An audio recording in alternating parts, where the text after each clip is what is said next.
Alright, you guys, we're back today with Sammy, and this is one of our puppies that we sold about a year and a half ago. She belongs to John and Glenda and Catherine.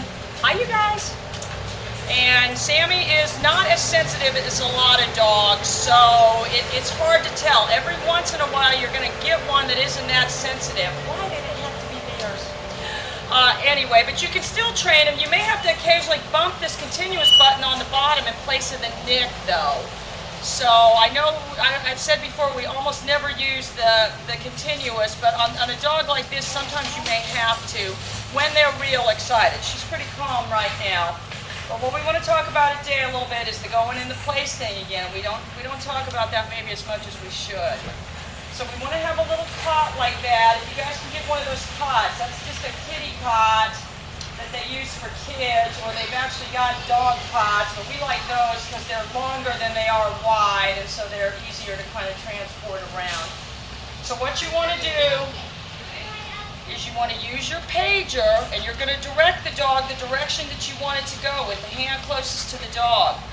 In your place. Good girl. Good.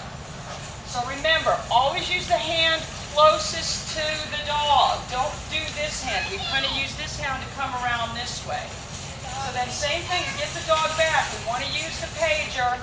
Sammy, heel. Down.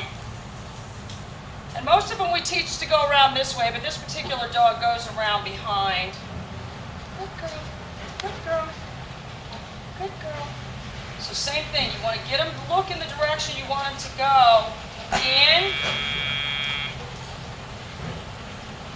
So if they've got their back to the place or they're not looking, they're going to always go the direction their head is facing. So Sammy, heel.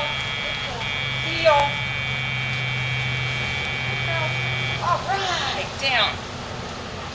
So be ready to help them there. I kept holding the pager down to help her understand.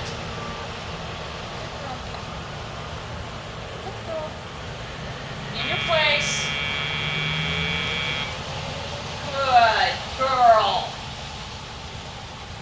I was going to hit the nick right there, but she beat me to the punch and proceeded to go over there. So be ready. If she had started to come back, I would have used the nick. And we're going to have a video here in a minute where we talk about that. Think three. We want to think of three basic behaviors. If I had only used the collar to teach the dog to come to me, if I would have hit the nick right then, the dog would have come to me. So we've got to be able to balance it out by teaching the dog to move away once we've got it coming reliably. These need to be taught as separate behaviors, though.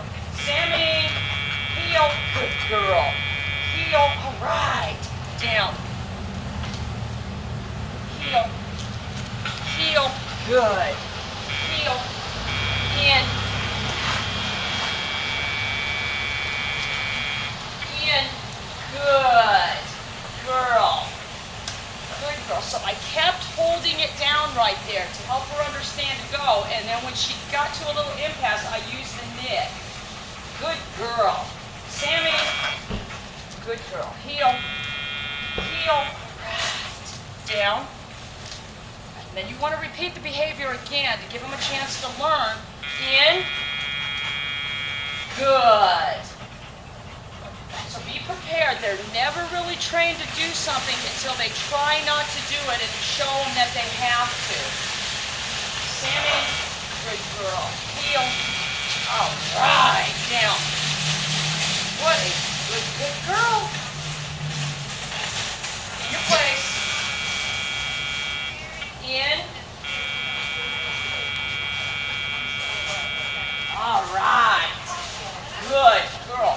So that's what you guys need to remember. Be committed. If I would have let the pager up right then, it wouldn't have been successful because she's got to understand I'm turning that off. I'm completing the task by going into place. So that it's hard sometimes we've seen for people to continue to hold that button down, but be ready. Sammy, good girl. Heel. All right. Down. Good. In place.